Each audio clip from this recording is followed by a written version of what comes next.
Hello, everyone. It is Thursday on the Wednesdays, which means you're here with me, the Crimson Angel 100, and I'm here to give you my opinion on this past week's episode. I don't know why I'm talking like this. So, we're gonna go jump right into it. Unfortunately, I have no fan art this week, but hopefully, maybe next week I'll have some more. Moving on. Okay. The Unicorn Vision.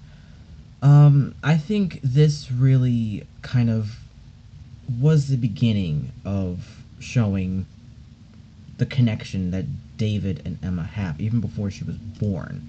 Because I think in the fandom and pretty much throughout the series, it's kind of been that Emma has more of a bond with David, especially with them both being sheriffs. But I think this really truly solidifies it even more so that he had the great vision of her being pure and innocent and good, and even before the vision, he was confident in her that she would be good. And Snow was the one that was concerned and unsure, and she got the bitter vision. I think because she gave the unicorn a Granny Smith apple. That's a whole separate conversation. Um, but I think because in season one, Emma she had a bond with Mary Margaret as friends when she was just Mary Margaret, and then she was kind of an acquaintance to David. She really didn't know him that much. She really didn't have a connection with him. But as after the curse broke, after she got to know them, after she found out those were her parents, as time went on, she had more of a connection with David, and she was kind of Daddy's little girl.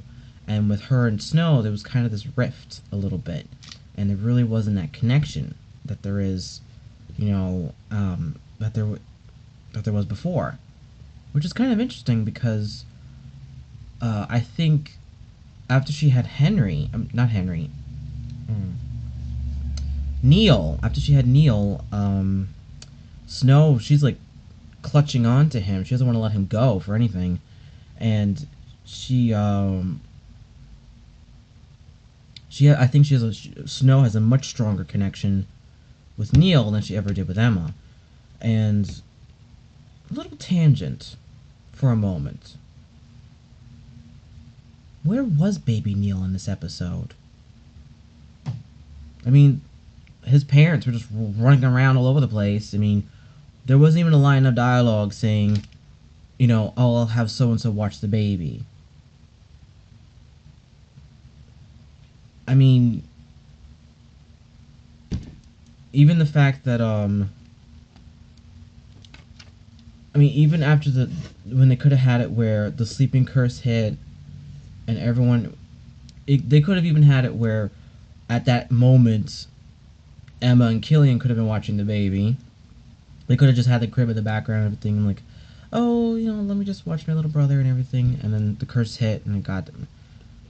Baby wasn't even there. Like, what happened to baby Neil? I mean, no one's talking about him. He just kind of vanished, and you can't just pretend the baby doesn't exist after the previous arc with the Oz. That that was the main focus, and now all of a sudden, poof, there's no baby. I mean, unless they're building up to an arc where the Blue Witch from Into the Woods stole the baby, and now she erased their memories of it, and now she's raising the baby on her own. I'm reading too much into it. It's probably just a writing thing. They probably didn't know where to squeeze the baby in, so they're just like, let's not have the baby in this episode. But I was kind of like, where's the Neil? Where's baby Neil? Where's Emma's brother? I mean, it didn't make sense. She just vanished apparently. Speaking of the curse, because I mentioned that previously, um, the curse, they keep changing it every so often. Because first the curse, the sleeping curse specifically, was a potion that you brew and you dip the needle in and you prick the finger and they fall asleep. And then Maleficent gave it to Regina, and then Regina, she changed it eventually to, instead of blood magic, you could now eat it and be poisoned with it by having, she poured it, either poured it on the apple or dipped it on the apple. They didn't show it, so we don't know. And now it's like it's just a spell that the whole town could be under the sleeping curse, which is like, it's constantly inconsistent. They're changing the sleeping curse to whatever suits the story, and however they feel would work best, I guess. But I guess there's several different versions. You could either eat it, prick it, or get vanished into it. I mean, eventually they're probably gonna have it where someone leaves a gift at someone's doorstep, they open it, sleeping curse, because it's just like they're having it where it's like whatever they want it to be. Um,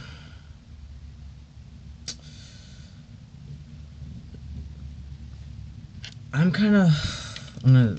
It was kind of adorable that I'm gonna briefly talk about this for a minute. It was kind of adorable that Killian was a little jealous of August, and I was thinking in my head, did they ever meet before? And I was like, no, they never met before. So it was funny that they were kind of jealous, and people will ship them, Emma and August. I don't. I think her and Killian, they're good together, but I feel like I kind of did see them as siblings, especially towards the end of his arc. They were more siblings. But the ship I do ship August with, August, Red August. That's his ship. Red August. If you don't know, go back to season 1, either Netflix or DVD or whatever. Red Handed, that episode in the beginning, there was some mutual flirtation on both ends between Ruby and August. I don't care what anyone says. Now that he's August again, maybe they'll have another scene together, and that is the ship I'm gonna go down with, because Red August. Like this video if you agree with Red August. That's the one I want to go with. But I hate saying this, but I kind of feel like the Queens of Darkness story arc is a little bit of a letdown. I mean, I'm not saying I don't like the characters. I like Ursula, I like Cruella, I love Maleficent, but I feel like they're really not utilizing Cruella and Ursula very well. They're just kind of like the background characters, and I thought it was just going to be them unifying together, all three of them being three equal units, like they were in the flashbacks. I thought they were going to be like three equal units, all working together to get what they want. And it's Queens of Darkness, but it's really more Rumpelstiltskin's the villain, and he's kind of controlling them. And they're part of his plan. So it's like, it's not really the Queens of Darkness arc. It's like it kind of is, but it's not really. It's like, it's really Maleficent and Rumpelstiltskin. I mean, because even when they had Ursula, she just used her tentacles. She really didn't use any magic or anything. She didn't,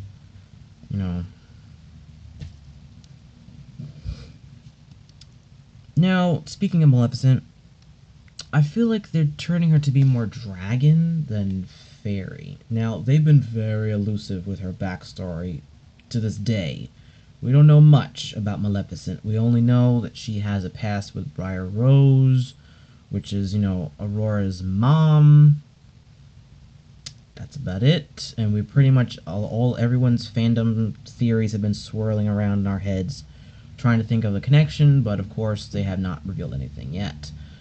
But as the series went on, they kind of just making her more of a dragon.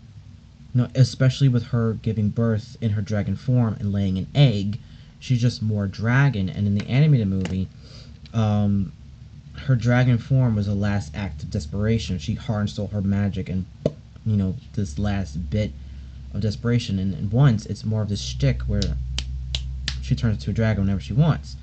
And I'm kind of thinking and hoping that Maleficent was a fairy, like Tinkerbell was a fairy. Something happened, lost her wings, became immortal, in an act of revenge or desperation, became a dragon, and, that's kind of what happens. Because Tinkerbell, she just lost her fairies, and then she eventually became a fairy again.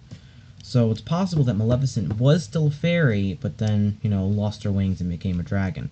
But we don't know, because they haven't really gotten into a backstory very much. They kind of just... She's a great character. I love her design. I love the actress who's playing her and everything, but... Again, dangling carrot. I'm going to briefly mention Henry Daniel Mills. She gave her the middle name Daniel, her first love. I wasn't expecting that, and I was like, oh my goodness. And it's interesting that it was his middle name, because his first name was her father, which everyone knew, and the middle name was was usually a secret, and it was her secret love. So I thought that was kind of interesting that they gave her her middle name of her secret romance. Oh, I told you I have a lot of bullet points. Oh yeah. I'm kind of scared of what Rumpelstiltskin's gonna do to Regina, because he said that I'll show her something that's gonna make her do my bidding forever. First thing that came to mind was he's probably gonna rip her heart out and control her. Because he did that to Killian. And I'm gonna say this. I'm really irritated with Rumpelstiltskin because his whole reasoning and why he's doing this is because he was controlled by Zelena with the dagger, and so that kind of control drove me crazy. So now I want to do my own thing and have a happy ending and do it, get it all means. But I'm thinking, okay, putting that aside because I don't agree with that as your reasoning as to do that, because I think that's ludicrous. Anyway, the fact that since he didn't like being controlled with the dagger, he still controlled Killian with his heart, and might do that to Regina, upcoming. My question is, if you didn't like it done to you, why are you gonna do it to somebody else? And not for nothing, controlling someone's heart is a lot worse than having you be controlled by the dagger. Why? I'll explain. Because with the dagger, yeah, she can make him do her bidding, kill people and all that stuff, but the thing is, he can warn them to run.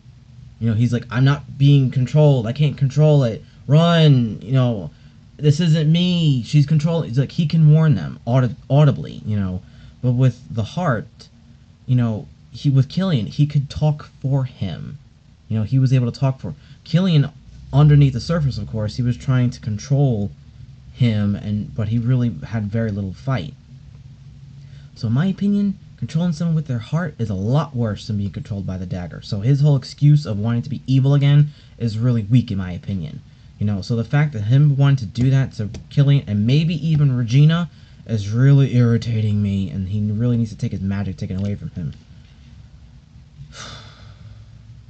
I'm sorry, I was very heated about that. Needed to let it out. Needed to let it go. I can't believe I said that. Okay. Oh. On a lighter note, I thought it was kind of cute that the glass mobile of unicorns was actually a little gift from her pal Cinderella.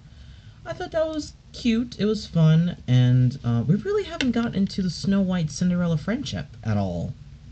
It was alluded to in season 1 and kind of in this episode, but first of all, how do they meet? How do they know each other? Of course, I have a fan theory, but I'm not going to get into that in this episode, because I might say that for another day, because it's a long theory. But they just know each other. They're princesses. I don't know. Oh yeah. Fandom called it. I called it. Everyone knew it. I was hoping it wasn't, though, because I was hoping that they would do something different. And that is that Lilith is, in fact, Maleficent's daughter. That's a shocker. I mean, deep down, I was hoping they wouldn't go there for the sake of story-wise, because they were kind of repeating themselves with the fact of Neil was someone in her life, and he was her baby daddy, and then he ended up being Bellfire, who was Rumpelstiltskin's son. Okay, great for the first time. But then the second time around, oh, here's a Snow Queen. How did she know Emma? That was her foster mother from someone in her past. And then they revealed an old friend that she had, which she was a girl, which was Lily. Then Maleficent said she was pregnant, and then ever since then, people have been saying, it's Lily. And then when they revealed it, they revealed it like it was this big mystery, but the fandom already figured that out back when Maleficent said she was pregnant, and it was like, oh, it's Lily. So when they revealed it, it was like, not really a secret, to be honest. I think if they introduced the character Lily and that fact that she knew that person back in like season 1 or something, And if they didn't reference it at all for a while, maybe she talked about the person as a separate person and everything, and then reveal that now she's Maleficent's daughter, then I think it would have been more of a shocker. But then the fact that they kind of did it in the same season, it's not that much, you know. It's like, because why else would you introduce them in that same season, you know? Oh, August, my friend, it's great to see you. How does August know so much about the author and the occupation of being an author? Here's my theory. I think it's possible that he may be another author, because if we go back to season 1, he said that he was a writer. Now, I know writer and author is very similar, the synonyms, but what if he is an apprentice to becoming a full-fledged author? You know, he's preparing to become an author. And he wasn't a full-fledged author, but, you know, he could, like, he was able to add his story, you know, to the book, and no one else's. You know, he was able to add stuff that he knew. And that's why he was able to add to the book, because he was actually a writer or an author apprentice. It's possible. I would like to see. He would be cool. And a little Easter egg, of course. A man named Walt. That was a fantastic Easter egg. The fact that Walt is also possibly an author as well to the thing. I was like, oh, that was so clever. But this whole chasing the author thing and all that stuff, and it's the author that has the power, and the author doesn't have the power. The author just is the person that's recording. He's a historian, just recording stuff that happened. It's the quill that has the power, because you can write whatever you want with that certain quill. But I don't think it's just the quill. I think the quill only has probably the power, I'm assuming this, the quill probably only has the power in the hands of the author, whoever the author may be, because there's apparently dozens of them, or hundreds or thousands, and probably if a regular person just grabs the quill in any page, any other, or even the book, it won't write. But if the author were to take the quill in that particular book, he probably could write whatever he wants. But that author is mischievous. They should not trust him, because he could write whatever he wants. You know, that guy, I don't trust that guy. I don't trust that guy at all, and I'm going to say this, when he got away, Emma was so great with her magic earlier. She created a forgery page. She was helping August, the previous episode, getting out of the thing with his ropes and everything. I was thinking, when that guy ran, he just ran. It's not like he had magic. He just ran. Why didn't Emma just use her magic to stop him? She could have used the curtains to wrap around him like a cocoon. She could have slammed the door with magic. She could have thrown him across the floor. She could have pulled the rug underneath him to make him fall on his face. They could have done anything, but no. She just ran after him, using her bail bondsman, you know, stuff, and I was like, really? I think they only did that so they could have a cliffhanger for the episode. Because apparently revealing the author isn't enough of a cliffhanger, and they wanted to fill up space, so let's have it where he gets away. And that was just irritating, especially since she's getting better with her magic. Oh, I think I said everything that I want to say. This was a very long video. I apologize. There's a lot that I had to cover. Please subscribe to the Oncers if you like to have more theories and fun, zaniness, and recaps of the episodes and everything. And of course, like this video if you had fun, and also if you agree with my ship of Red August, because I really love that ship. I want to, let's see that happen, you know. And please watch Once Upon a Time on Sunday nights on ABC. I'll see you next week.